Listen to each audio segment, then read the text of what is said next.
What's up, Steelers fans? Welcome back to another episode of Around the Burgh. We're live on the Around the Block YouTube, Twitch, and my personal Twitter. I'm your host, Mitchell Wolf, here with my co-host, Shane Kubis. We're here to recap kind of the most recent Steelers news with the slowing down of free agency.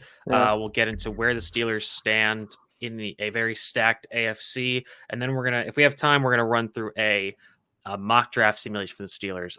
Before we get into that, Shane, how you doing tonight? I'm doing all right. Like I said, kind of just things are starting to slow down. We're about to get into that lull of like pro days are going to be done here next week or two, and then waiting for the draft to come around, basically. So, I guess kind of trying to find stuff to talk about, make sure we cover anything that we do hear about drafts, free agency, stuff like that. So, Yeah, it's where you're just living in mock draft simulators or on your yeah, spreadsheet like me, where you're just spending way too going much time crazy. doing. Yeah. Exactly. So, All right, so we'll dive into the news first. So the NFL owners' meetings are going on right now, which allowed the media to speak to Mike Tomlin and Kevin Colbert. Yep. And so the big thing is that Kevin Colbert talked about the GM interview process, and he said they've completed their first round of interviews, which means they're going to do it. He said they're going to do another one after the draft, even though they've already interviewed 16 people, including adding Rick Spielman and Doug Whaley. And there was one more. I can't remember who it was. yeah, But those two names I remember because they're obviously former NFL GMs. yes, they are. Yeah. So that's I'm just still surprised. Like, okay, we're still going to keep it. We're going to keep interviewing people even after the draft, and we'll figure it out. It's wild. Yeah, I mean, I assume that obviously there's going to be a significant cut down of people they re-interview, so we'll kind of have a better idea of where they're actually looking once that happens, I guess. But it makes sense why at this point they're just all in on getting ready for the draft, and then they'll deal with it after the fact because it won't change anything right now anyway. So yeah, and as we've said this whole time, we expect it to remain in-house and probably be Brandon Hunt, so that probably won't really change. And yeah, and then bringing a guy like Doug Whaley, who has been in this front office before, like on the off chance he comes back, he's obviously be familiar with the players and the structure, everything, so that would make a lot of sense too. They also talked about how they feel good about the starters at every position, pretty much, or at least the competition there, except for strong safety. And Colbert basically said, we are kind of still interested in bringing Edmonds back, but we're pretty much out on Tyrann Mathieu, which is interesting. Yeah, that makes sense. I didn't really think, like, I know we heard a lot about it, and it would have been obviously a big boom to be able to do that, but I'm not surprised that they're not in on him. I think he's really kind of narrowing it down to just a couple places that he's even considering. So yeah, and he's like, I think this is his fifth contract or his fifth team or something. So I think he's a little up there in age. So I think and obviously, like, I'm still a big fan of them getting Edmonds back, and I think they'll be able to do it on a pretty cheap price tag. So I would be very excited at that. I wonder if they'll have to wait until even after the draft for Edmonds. Yeah, I mean, I think the problem with that is, like, ideally you'd want to know whether or not he's willing to come back, because if not, drafting a starting caliber safety is something that you have to do that. Yeah, like it's not something you can really afford not to, unless you're really confident even after the draft that he might still come back. But then you're playing with fire a little bit because you don't want to have to go in without knowing what your safety is going to be. So yeah, and I seem to remember, and it might have changed again, but on his Twitter, at one point I can't remember, I don't know exactly the timeline, but he either removed or even put back, Steelers safety in his Twitter bio. So, for the people who are tracking those kinds of things, there was some kind of change. There was at one point. I remember specifically he always had it in his bio, and then it was removed. And then right now, I don't know if it's in there again or not, but I know he did remove it. It's not there currently, so I imagine that he is, and which makes sense. He is a free agent, right? I thought somebody was saying, maybe that he's like, oh, he's putting it back and he's going to sign again, but I don't think that's I don't think that's really where we're at with it right now. No. Yeah, which, I think they'll get that done soon.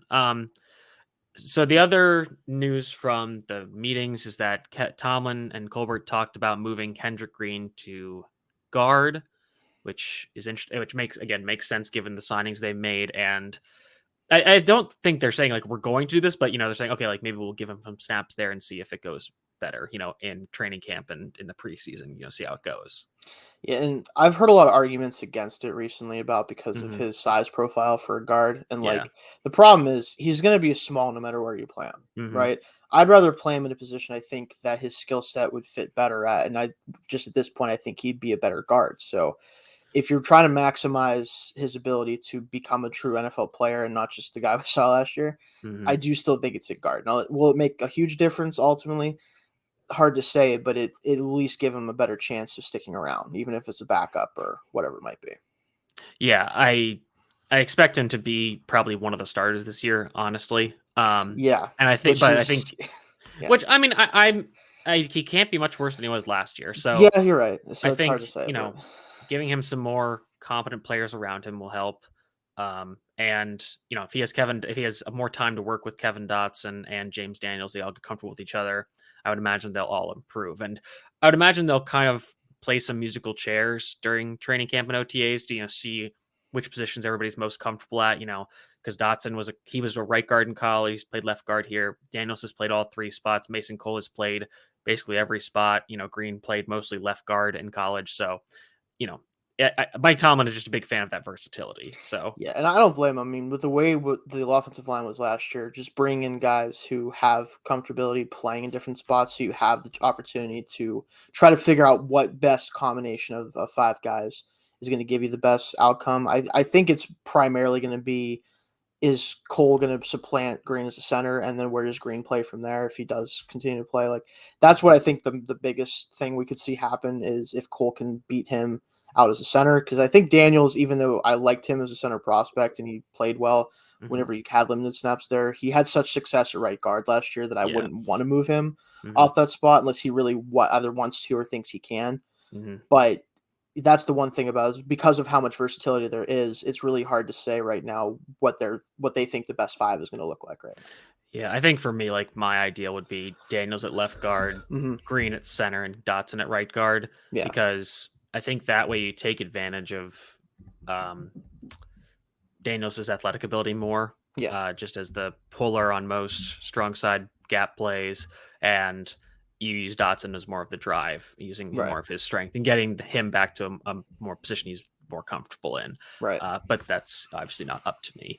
But the other news was that they said they expect Stephon Tuitt to be back in some capacity. He is like on the roster. They don't expect him to be like retiring or anything. Like, they have talked to him.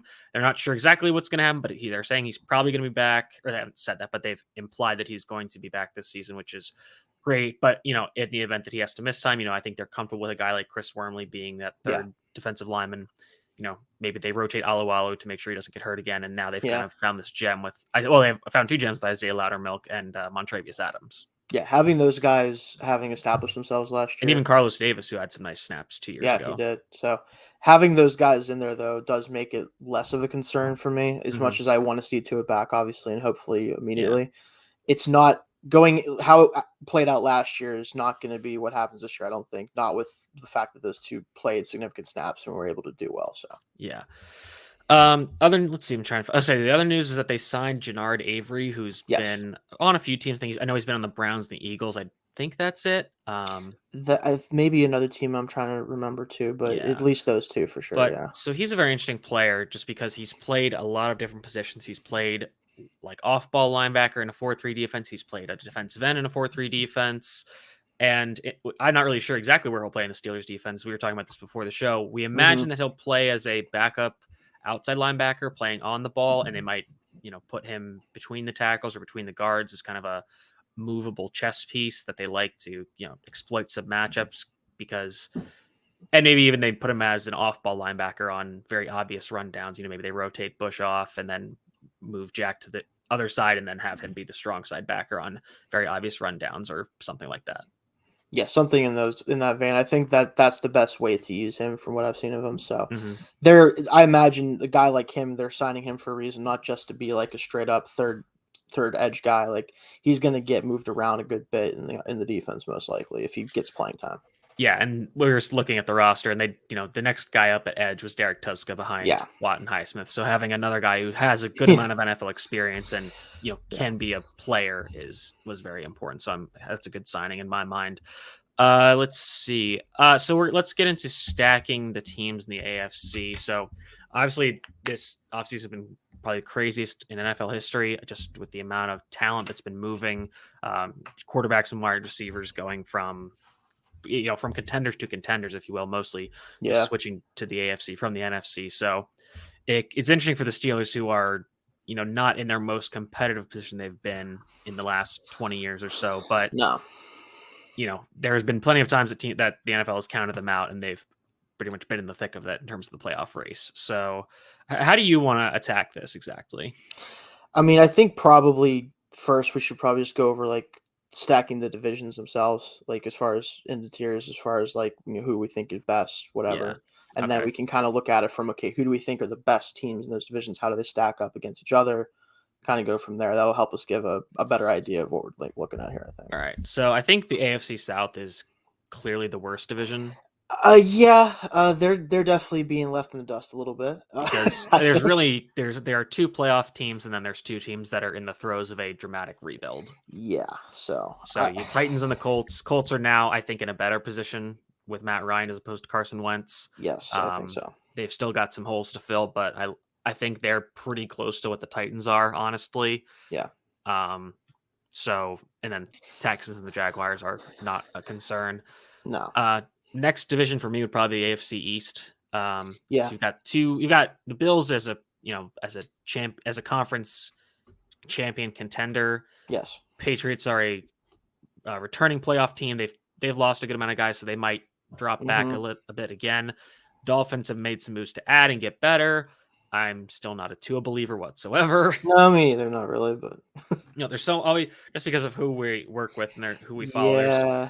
Just so much Tua discourse. I'm just like, is this guy really worth all of this? Yeah, that's the thing that bugs me is like, so whenever he came out specifically too, is like, I liked him at Alabama. I thought he did a really good job for them, but you could see the limitations he was going to have, right? Like you could tell he's not going to be this elite thrower of the football as far as arm talent wise. He's going to have to be perfect in a lot of ways, like really, really good accuracy, timing.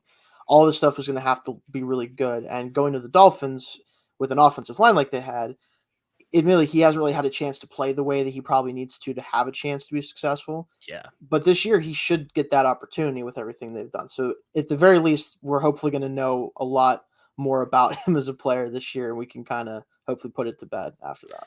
But and like even if we do, I just don't really care. Yeah, I don't. About him. Like I don't either. But like that whole discourse, like I think that we're going to have. This is going to be the best opportunity. People who don't believe in him and believe in him have the chance to fairly evaluate him within an offense that actually has a chance to be good. Yeah. So we'll see how it goes. But and then the Jets, I think, are slowly going to get there. I think they're at least another year away. But yes, I don't think of them as a playoff team. So then you've got the 2. I don't even know how to describe this because I mean they're both very deep divisions, but yeah, I mean, I could see all 8 of the teams in the North and the West making the playoffs, honestly. Yeah, it'd be surprising to me if they're not all right there in some way, shape, or form, whether they're at the top, obviously some of the elite teams, and then even the teams like they're looked at as kind of the guys falling back, including us right now, we're likely going to be in that conversation, if nothing else, by the end of the year.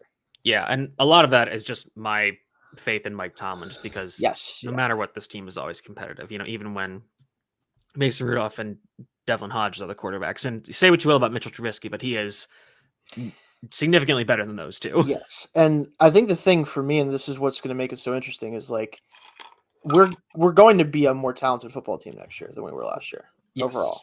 So the fact that we made the playoffs in that assuming there aren't more catastrophic injuries. Obviously. Yes. So we never want to plan for that, obviously, or at least think about it. But we should be a much more equipped team to play actual offense and not whatever it was we saw most last year. Regardless of how you feel about Trubisky, he at least gives us a shot at doing some different things. And the defense, assuming, like you said, things can, guys can stay healthy, and especially if Tua comes back, and just projected growth from guys like Bush, hopefully getting better and stuff like that. This team should be better. It's just whether or not it's going to matter because of how much better the AFC got. That's really what the question is. Yeah, I totally agree. All right, so I think it's probably best to at least start this at the end. So let's start with the bottom, and I think we can safely say that.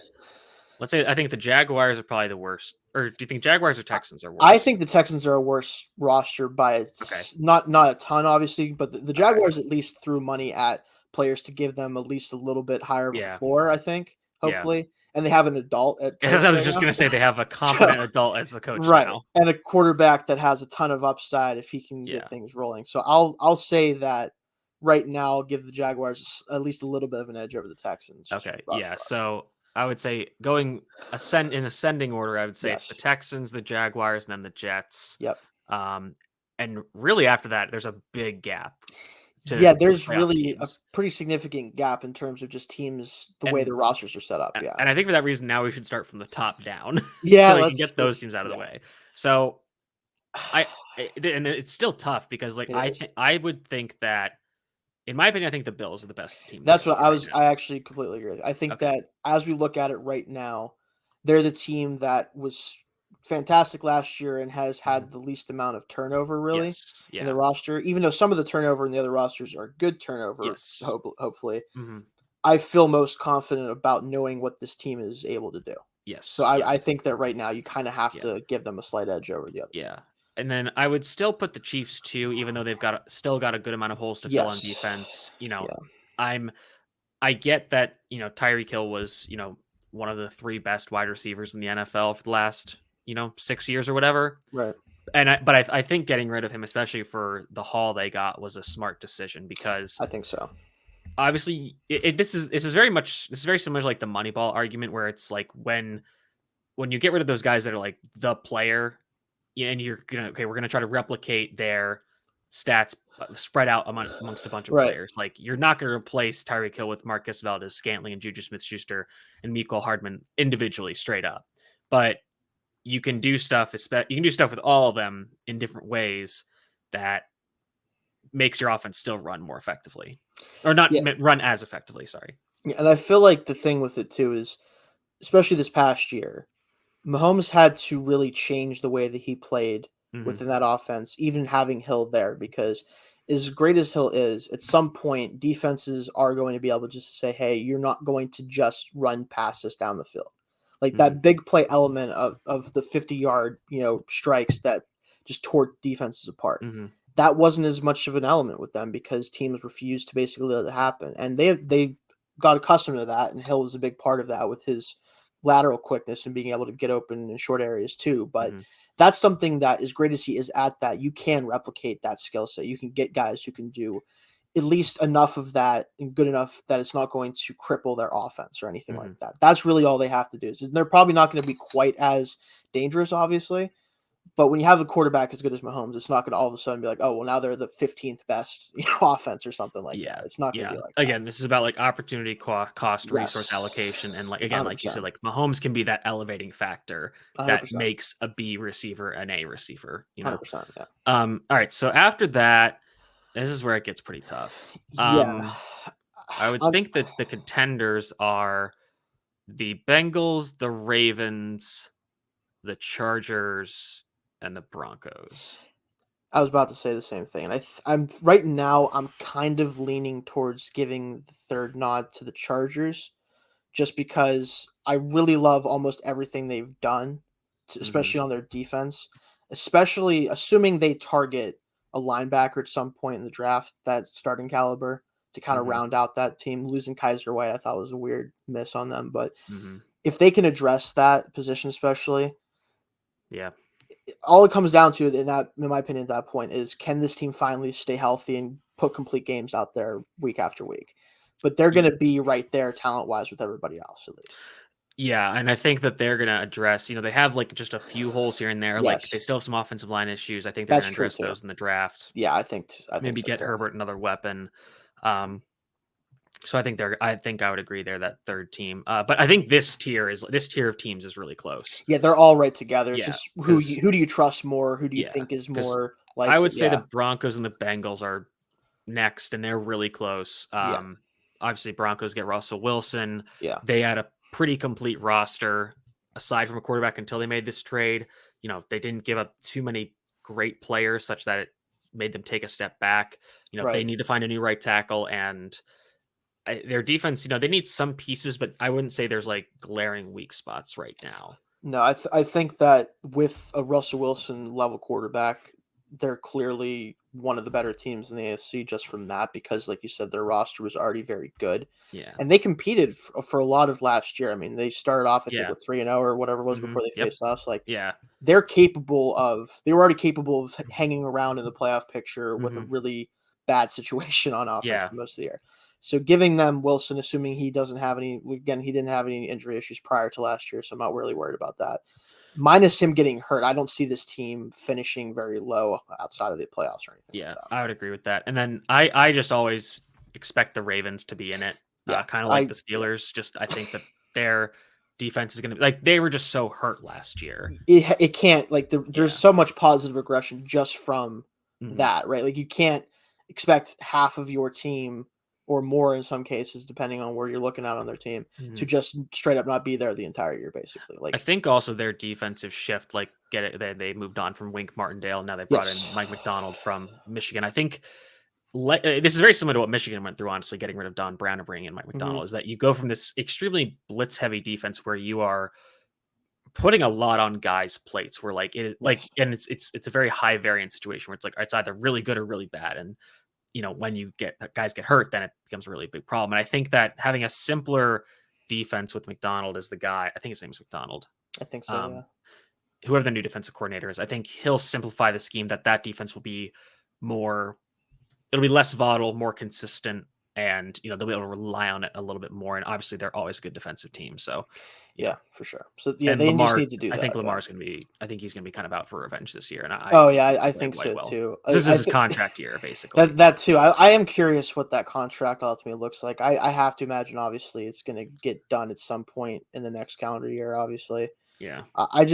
It's going to be interesting because, like you said, if they do take that approach on defense of just trying to get everything more simple, allow them to just play and not have to worry about variance week to week especially with some of the way the quarterbacks can handle pressure in the AFC right now. Yeah, I would rather back off a little bit more and try to just play defense, especially with the rushing attack that you expect them to have. That's going to play off each other very well, assuming they can get back healthy there. So right now our order stands: Bills first, Chiefs second, Chargers third, Broncos fourth.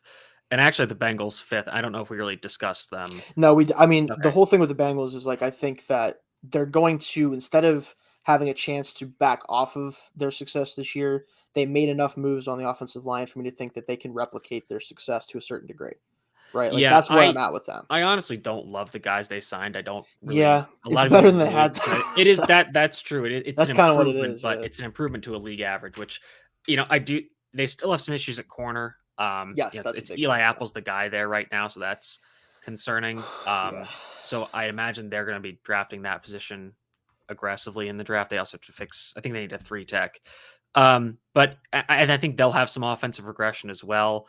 So the question is how much room do you have before you fall out of the playoff race just in this division?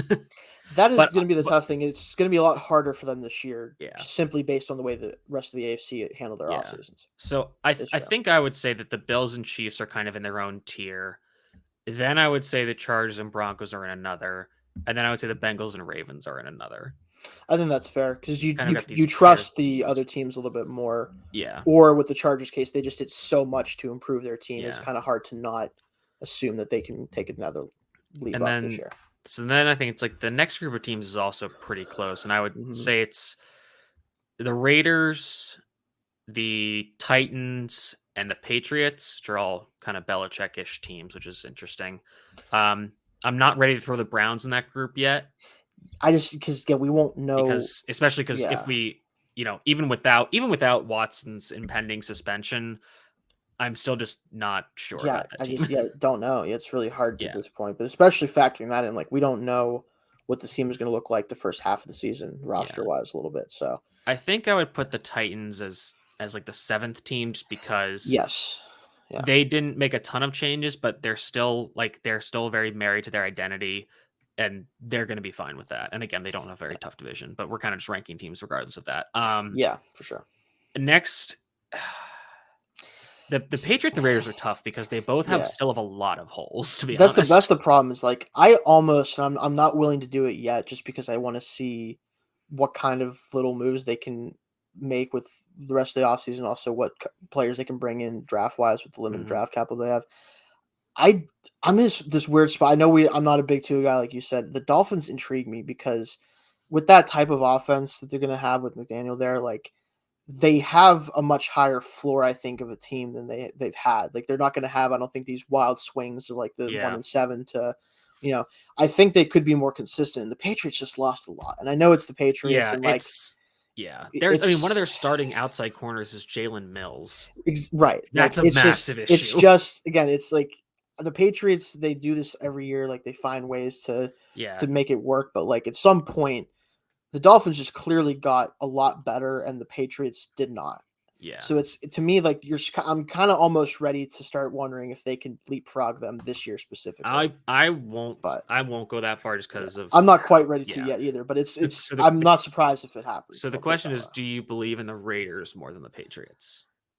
Oh man, I mean, and again, this the problem is that the Patriots are really only looking up at the Bills, whereas the Raiders might be looking up at the rest of the division. That's the problem. They have to play that, like, playing in that division is just, and the Raiders have a lot of retooling to do on the offensive line, and their defense is also kind of going through an overhaul. Like, they're making a complete like scheme shift, away from the Gus Bradley defense to a Patrick Graham defense, which again is more of a hybrid type, but still like, and they do bring in Chandler Jones, but their secondary is suspect. I don't really even know who their linebackers are.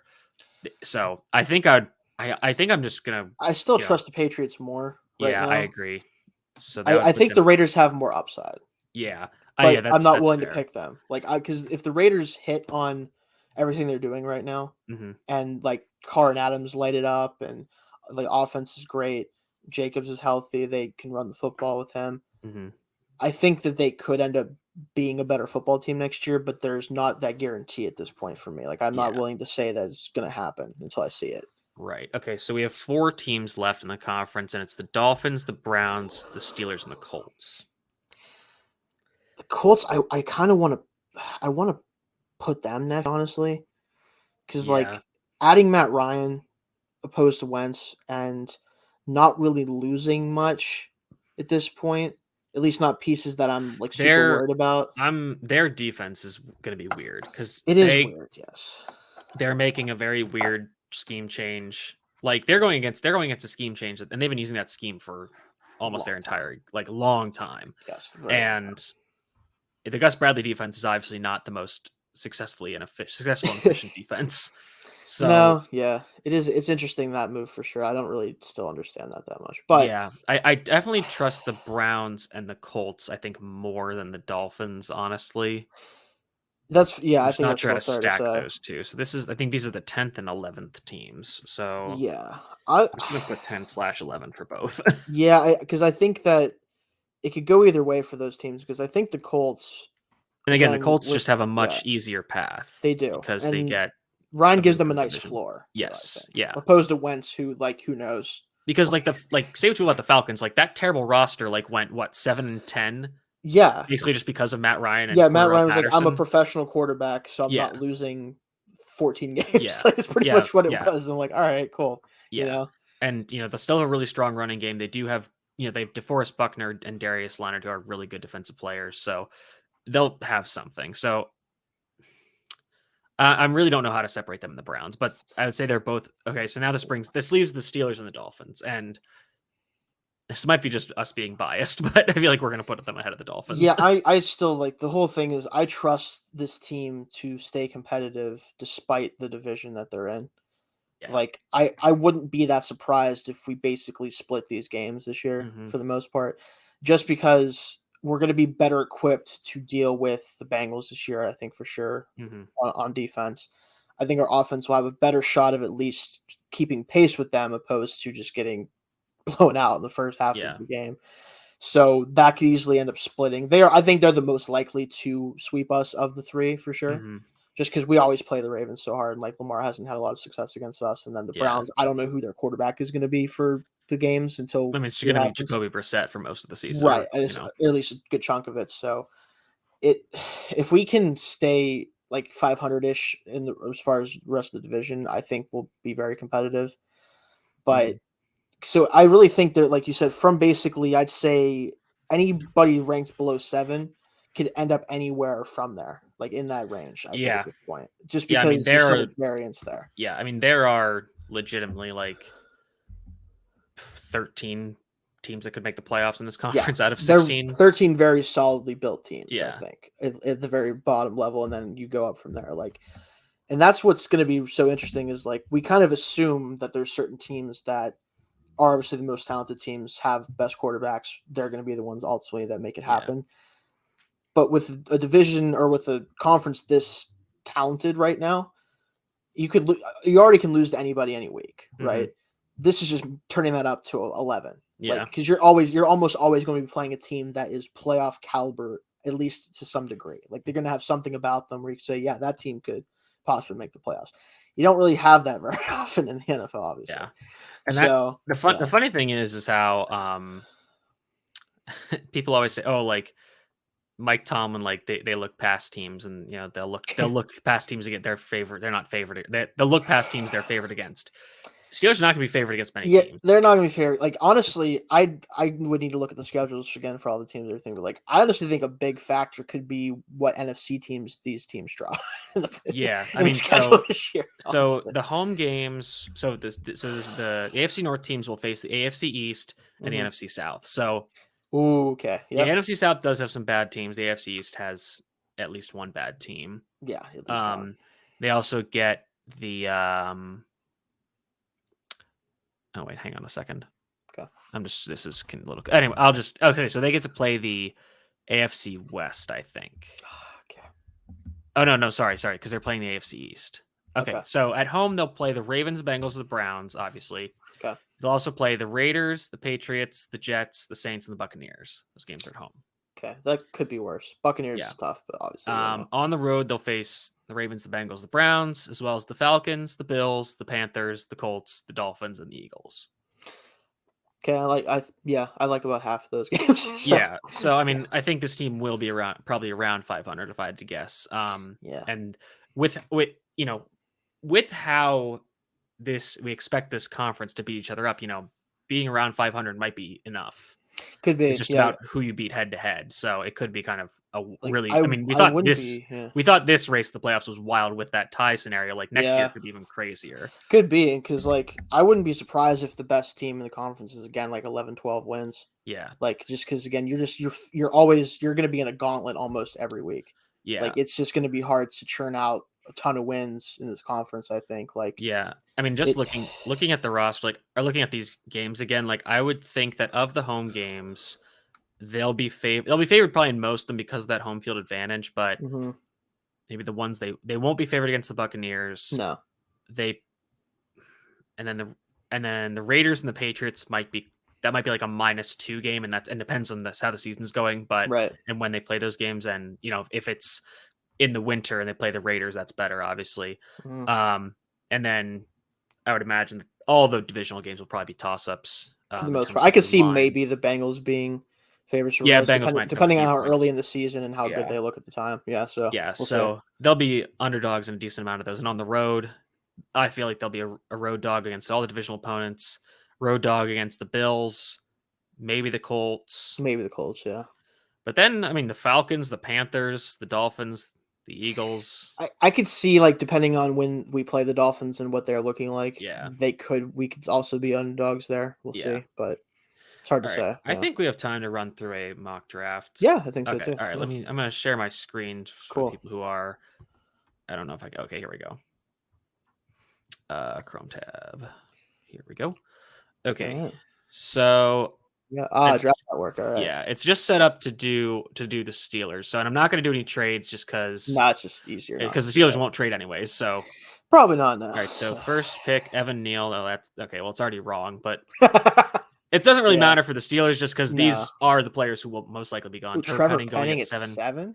Interesting. Yeah, that might happen, but yeah, I mean these the places don't necessarily make sense, but the players going make sense. Signed to the All Eagles. Right. So so we're getting a trade offer from the Buccaneers, in which no, let's just not do that. Oh wait, hang on. There's some other offers. So so now we got one from the Chiefs, which has their first round pick, a 3rd round pick, and a 7th round pick. That's not bad. That's not a bad deal, but I don't know if we would do it. Well, I mean, we might trade back. I could see. I can't see. Hang on. I'm gonna see if I can counter offer. I just want to see. Okay, I want to hide this. I want to see who's on the board. Yeah. Okay. Wait, is there Willis went at 18. So okay, so Willis is off the board. Kenny Pickett is on the board. I'm not taking Kenny Pickett. Nope. Okay, where'd that trade? Now, how do I get the trade back? Yeah, of course. I don't know how. I think maybe just hit trade, maybe see if that works. Okay, Yep. cool. That brings it back up. All right, cool. That's what I thought. Okay, so on the board, there's Drake London, wide receiver from USC, Jahan Dotson, Chris Olave. There's a lot of linemen. I don't necessarily think they'll go that direction. No, Burks is there still too. Down there. Lewis Cine is there, who I like a lot. Yeah, me too. Based on how this board has fallen, though, like I would not be opposed to trading back. Yeah, because there's probably going to be at least 1 or 2 players of this group. So let's get that trade back. Yeah. So they're offering what, 1st, 3rd, and 7th for, and is the 3rd next year or this year? Oh yeah, it's there. Okay, good. Yeah. There you go. Are they offering next year picks? I didn't see that. No, I wasn't sure. So. Okay, I wasn't sure if they were. Okay, so 1st, 3rd, and 7th. I mean, we're getting 3 picks for 1. I think that's a pretty good deal. Yeah, I'm happy with that, honestly.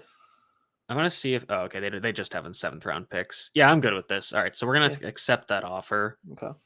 Watch, it's their evaluating because I said counter. Okay, they're gonna accept it. Cool. Yeah. All right, cool. So now we traded back to 29, even though I said we weren't gonna trade. I mean, that's I could see us doing something like that because that's something where if they like a lot of guys, if like maybe the quarterbacks they wanted or another trade offer. Everybody loves this is probably gonna get us out of the 1st round, which I don't want to do. Yeah, I want to keep that 5th year option on whoever. Yes, exactly. Yeah. Okay, so. Both safeties, a lot of the wide receivers went, I think. Yeah. 1, 2, 3, 4 receivers went. Okay. So that makes but so Devonta Wyatt from Georgia's on the board. Kenny Pickett's on the board. Don't want him. No. Daxton Hill, Lewis. I like Lewis Cine a lot. Yeah. Man, okay. We have see a couple guys here. I like Daxton Hill a lot, but I don't really know if he'd fit as a true strong safety. I think Cine is a better fit, even if they bring back Edmonds, because then you can you can still play Cine high. Then you can rotate Edmonds in the box. You could even keep Cine as the true single high, have Minka in the slot, and have Edmonds in the box. Yeah, or like have him come down and like guard tight ends and stuff like that. Exactly. So I like Cine more because Hill is more of he can play in the box a little, but he's more slot specific. Yeah, he played pretty much a slot corner Michigan. Yeah, isn't the worst, and also like he is a great athlete. He's an underclassman. Yes. I think they'll just like Cine better because of how hard he hits. Honestly. Yeah, I mean he also is a more like he has way more experience as a traditional safety, whereas Hill's kind of a projection if you want him to play that. I think so I'm gonna go with Lewis Cine. Yeah, I'm happy with that. Here. Okay. Just seeing. All right, so I think what do we get? We got a extra third round pick, which is nice. Oh, Daxton Hill goes to the Chiefs in this. That's interesting. All right. They want to trade down? No. No. I don't want to give up that many picks, and I don't even think anybody was on the board that I really wanted. So not this early, no. Although Devonta Wyatt is plummeting. They love our. Why does everybody want to trade down? I mean, I don't know. We did, so I can't really say. Oh, Ritter goes to the Texans. That's weird. That's interesting. That happened to Sam Howell to the Seahawks. That makes a little bit of sense. I don't want to give up a ton of picks. These are late round picks. I'm kind of intrigued here. Yeah, let's see. I'm going to counter offer C's on the board. Yeah. Let's see what we got here. Devonta Wyatt's still on the board, which I don't know if that fits just because I don't know where they're going to play him. Yeah, he's not going to play nose. If you think especially. I don't think any quarterbacks are left that I'm interested in. Nope. I don't even really want Carson Strong there, honestly. Nah. Okay. Perrin Winfrey is not a scheme fit. They don't need a linebacker now. I don't really like Tyler Smith. This is too early for Kenneth Walker. They don't even need him either. DeMarvin Leal doesn't fit. Tariq Woolen would be interesting. Yeah, he would be. There's really no need for them to trade up, though. Like I don't think so. I don't want to trade up for any of these players. No, so we can skip that. Trade. Okay, I'm going to decline that. Okay, looks like we might get to our. Oh, there we go. Now we're being offered to trade back again. Right. What do they want to do here? So they would move up 2 spots. We would move up 11 spots in the 4th round. I don't hate this. No, I don't hate it because we only moved back 2 spots. Yeah, I'm still not in love with the board. So you might as well. So. This is a very trade friendly simulator. It is, yeah. Interesting. We're just getting calls off the chain right. Okay, that's I can't drop back that far. Let's see the other offers though. Now these are all like getting out of the round. Yeah, let's not do that. Decline. Okay. So we got Christian Harris, Isaiah Spiller, Breece Hall, Sean Ryan, Daniel Falele, Jamari Sawyer. Hmm. I still think the way they invested at the offensive line, they're good with who they have now. Yeah, I don't think they want to spend a high pick on it this year. Roger McCreary, I think, would be the pick here. Yeah, Travis Jones is on the board, though. Oh, he is. Oh, yeah. He is still. They didn't go to his pro day. That's true. That's more so for the first round. It's true, yeah, but like I don't think that would, unless again he's going to go in the first, which I think is an outside possibility. Honestly, I don't think that'll happen. I just don't think he'll make it to this pick. Yeah, I don't think so. He's going to fall probably somewhere between like 30-ish and 50. I still think this is really good value for McCreary, and I get that he doesn't have long arms, but you can play him you can play him out. You can play him outside. I think he'll be fine, but you could also make him a really good slot corner. So I'm happy with that. I'm good with Roger McCreary here. Yeah, I want to address D-back mostly, especially right now. There's also a lot of wide receivers on the board. Yeah, still David Bell and John Mechie. Any interest there? I mean, I like Bell's tape a lot, but his athletic profile is tough to look at. He's just Juju 2.0. He could be, yeah. Mechie's interesting because just again, he'd be a completely different skill set than we have right now. Yeah, he'd be an interesting fit. But I think McCreary is the best value here. Yeah, he's the best actual let's player. Let's go with Roger McCreary from Auburn. Okay, it's a cornerback there. All right, we've got a little while to wait now. Unless we get another trade, which we probably will. Where Travis Jones went, but I don't. He fell off. He went off the board, but I don't see where he went. Yeah, I didn't see either. Okay, the Jets are also trying to trade. That's too far. No, yeah, and we have to give up 3 picks, so I'm not going to do that. Good. Okay, so we're coming up at 84 here.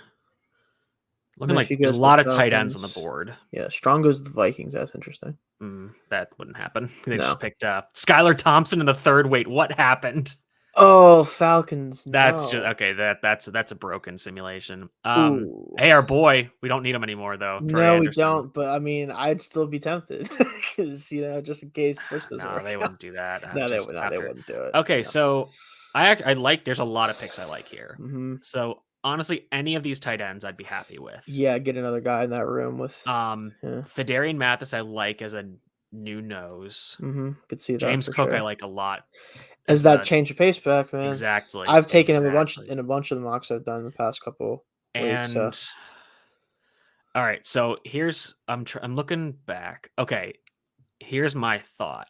Okay. I think you take Cook here, and I think one of those tight ends will be available at 94. I would guess so, yeah. At least one of them. Because looking at the teams that are coming up, they are like the Titans need a tight end, and that's pretty much it. Yeah, maybe the Buccaneers, but I think this probably doesn't have the. I think at least one of them will make it to the next. I think so too. Yeah. Okay, so we're gonna take James Cook, the running back out of Georgia. Get an actual legitimate RB2 for sure. Yes, that's nice. Okay, tight ends holding strong. Yeah, we're gonna get. All of them are on the board. Travis Jones just now went. Oh my god, that's crazy. Hey, if the Packers could get him and not Clark. Yeah. Okay. Forget that. Okay. So. Oh, wait. Trey McBride is on the board. The number 1 tight end. Okay, let's just take him. Yeah, I mean, might as well. I mean, if he fell this far, that'd be really good value, honestly. Yeah, that'd be the guy. Yeah, I think so. I don't see no one else. We already picked a corner. I just like him a lot. Trey McBride. Yeah, I know you like him a lot. This wouldn't happen, but no. But hey, if a guy fell, I mean, yeah, it's kind of what happened with Farrell. So I mean, I'm very happy so far. Lewis Seen, Roger McCreary, James Cook, and Trey McBride. Like those players a lot. Yeah. Trading back, getting a lot of ammo to kind of fill out the roster is nice. Mm-hmm. Mathis just went. Josh Jobe, he's not good. Let's see here. Do we take Punt Brandon God? Smith just now went. Do we take Punt God? Oh man, I mean, drafting a punter back-to-back years is kind of tough. Do we want to? I'm gonna click counter offer because I want to see who's on the board. Okay. So come on, go away. Okay. So Punt God Matt Arrays is on the board. Yep. Alec Pierce. I like Alec Pierce as well because he would be that big, like the vertical threat, big body guy that we don't have really. That, or at least though, isn't putting. If they wanted guard depth, I would like Justin Schaefer a good. Yeah, I can see that. I do like Alec Pierce, though. They really don't have a guy like that. Yeah, I think This that is early for him, yeah. but Velus Jones Jr. intrigues me as well. Just He because does too, but I think you he's could not get him. he doesn't have Yeah, good hands, but he's fast and he's a good he's kick explosive. returner. Yeah. Yeah, I think. Okay, so if we were to when's the next? I think they want to go back to 131. I think Alec Pierce could be there. Yeah, I could see one Do we? of the Ravens or Cowboys, maybe, or even the Bills. I think could do that. Okay, so do we want to pull the trigger on Pierce here? That might be if we want to get Let's him. see what the It'd trades be were. interesting because, like, I don't know what they've done. Also, too, I don't know if any of those three have drafted a receiver yet. I'm gonna click. Actually, I think if I just click resume, it'll show the offers again, or not. Okay, never mind. Let's just go Alec Pierce. Yeah, that's fine. Okay. Yeah, I think that'd be a good move. Okay, Alec Pierce out of Cincinnati in the 4th round, which is good. It's good value for him, I think. I don't know when the next pick is, but the Packers just drafted Dameon Pierce, by the way. Oh, nice. Oh my God, so many. They're back up to their backup running back. They also have Kylan Hill. Remember that? Oh, that's right. Yeah. Well, he's different a little bit from those. Yeah. So we've gone 3 offensive weapons and 2 defensive backs. Sounds about right. Yeah. Okay. When's our next pick coming up? I do not know. I think it's like Is it 180? I think they don't have a 5th round pick. No, I don't think so. I wasn't sure if we might be in the dead dead period right now. Could be. Yeah. How high do you think Arise is actually going to go? I mean, Lance Zierlein said he could go day 2. I wouldn't be that surprised, but I just wonder if teams are kind of scared off at this point of doing that type of thing. Yeah. Because this really hasn't had good success, right? He's 100 on the board, and we're at pick in the 180s, and he's just not going. Yeah, I think that we're almost in the 7th round. I think. I think his floor is like the 6th.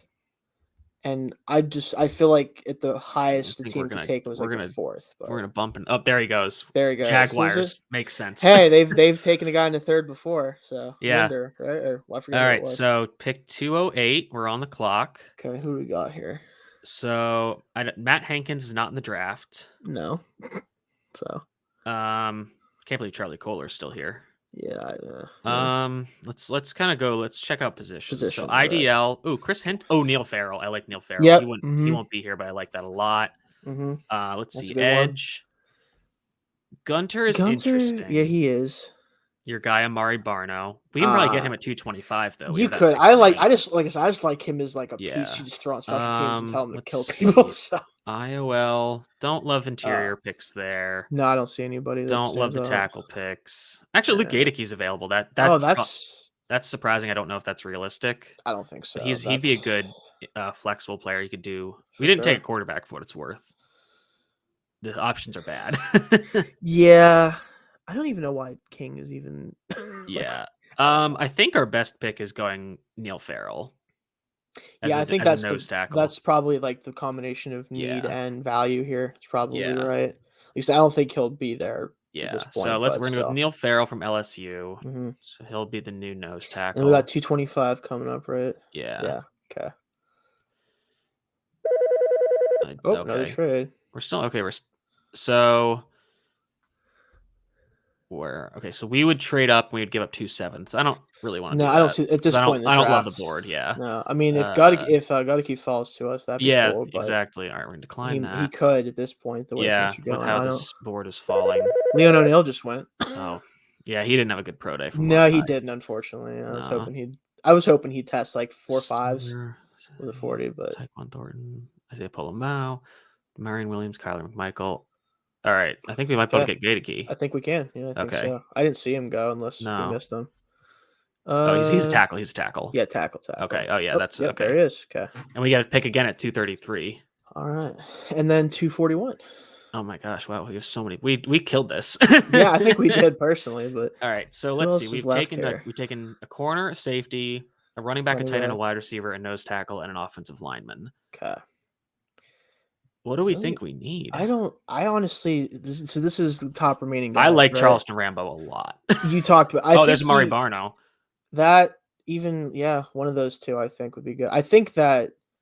So There's all good. Yeah. I think the wide receiver depth is going to be better here. This is true. Maybe not. I don't know. Well, who's left at this point? Let's see what they got a wide receiver. We already taken one. That is. Yeah, it's true. Kevin Austin would be interesting because he's an athletic freak. Yeah, just take him as a project or something. Ja'Cory Roberson, I like. Javon Hiley's a good player. Mm-hmm.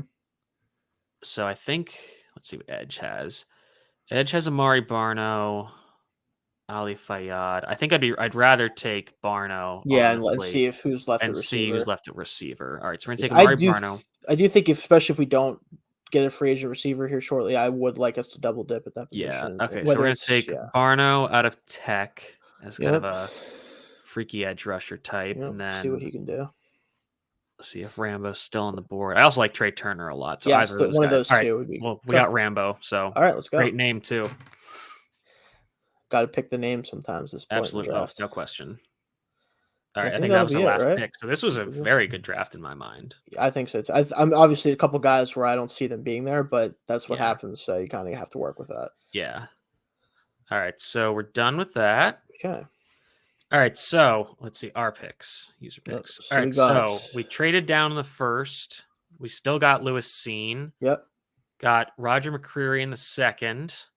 So you've got a new strong safety that can either be the replacement of Terrell Edmonds or a really nice extra piece back there that can play the run and the pass very well. Get Roger McCreary, new slot corner, maybe play him outside a little bit. Him and Sutton have that versatility. Yep. Cook is a fantastic running back too. Get him and Najee on the field at the same time. Oh my God. Trey McBride at 94, the best tight end of this draft. Incredible. That's probably not realistic, and I don't think they would make that pick. No, but still there. Him and Freiermuth is a lethal combo. Oh yeah, for sure. And you get Alec Pierce at 127, a different kind of wide receiver, like a true vertical threat. Like this allows you to move Chase into the slot. Yeah, that would be huge. I would love that because I think Pierce could play that role well enough to allow us to do that. So then at 208, you get Neil Farrell, who's a nose tackle. Has played all along LSU's defensive line, so he'll be versatile as well. Luke Gadeke at 225 as an offense tackle, but he'll probably play guard. And I know they wanted to play center at the Senior Bowl, so another versatile guy. Amari Barno at 233, a developmental edge player that's just an athletic freak, can help you on special teams early, be your edge 4. And then Charleston Rambo at 241, who's a speed demon receiver that can get vertical. And he's a little similar to Deontay, more just straight line, not necessarily like great route runner or after the catch or whatever, but just fast, gets open with that. It gets open down the field. So I like this class a lot. Yeah, I think that would fill a lot of pretty much the rest of the holes we have in the roster at this point and give us some upside. No quarterback, but that's the one thing that is probably why it's not realistic on top of a couple of guys falling farther than they should. Yeah. But that was just, given what we had, I think that was good. I think they're going to, from what I've heard, I think they are going to take a quarterback in the first 2 rounds. Just that's kind of the indication they've given that they want to have 4 going into camp, and I would assume they want to draft one that's going to be competing to be the starter. So I really don't think they're going to trade up to get Willis, because it seems like they're saying like if he falls to us, we will take him. Which that makes sense. I mean, if he falls that far, the value's good. Yes, so it's they're still he could go 2 overall, which is crazy. Exactly. Yeah. So the thing I don't want them to do, and what I'm a little bit concerned about, is pretty much the only guy that I'd feel comfortable taking that high at this point is Willis, just because the upside is there. Everyone else, like Howell is a guy that if you take, like, I think he can become the starter at some point. So there's that value, but I just don't want to settle on like Corral or Ritter or whatever. I just don't want to settle for that. I still like Howell a lot. I think you need more along the developmental type. Honestly, it wouldn't shock me if they took Ritter, because I think Ritter could realistically compete with Trubisky this year and be serviceable. Now the question is, do you want to use that first round pick on that? And it could happen. I don't know if they will. Everybody's like, oh, like the Steelers are so easy to read just because they think they're just going to pick Willis and or they're going to take a quarterback. And I really don't think they're going to take Pickett, because he's just another Trubisky, but he's not a long-term, or he's not a franchise quarterback. He's not really going to elevate this team or anything. No. So I don't think they would make that move. They seem to really like Corral. I just don't. I don't see it. I don't see it. So kind of the same thing with Ritter. I don't see him very much either. But at least not in the first round. So it's tough. Like I just don't want them to settle for a guy like that in the first. Like if somebody falls to you in the second round that you still really like, awesome, great. If that's Ritter or whoever, but as long as I just don't want to use their premium top pick on a guy that wasn't their first option at quarterback. Right. Like I don't want them to do that. So we'll see. But all right. Well, that'll do it for us for this week. We'll be back next week. Not sure exactly what we're going to talk about, but we'll find something to talk about. Maybe they'll sign Terrell Edmonds and we can that would be great. Yeah. That. We'll talk about or make some other signings that'll be interesting. But in the meantime, Shayne, let people know where they can find you and your work. Find me at Shayne Kubas on Twitter. And something that's coming up tomorrow, actually, is very interesting. I'll be a part of is a live mock draft with a bunch of people on Twitter, where I will have the Panthers pick. With 6 picks, so I have some thinking to do on that one. That is an interesting place to be in. Yes, so we'll see how that goes. But check that out. I will be tweeting that out. I'm sure whenever it comes out, and then also at Steelers ATB with Twitter. And you can find me there. You can find me at Mitchell T Wolf WOLFE on Twitter. Make sure you're following our personal accounts. Make sure you're following Around the Block on YouTube, Twitch, Twitter, Facebook, everywhere you can find it. Thank you for tuning in, and we hope to have you back next time.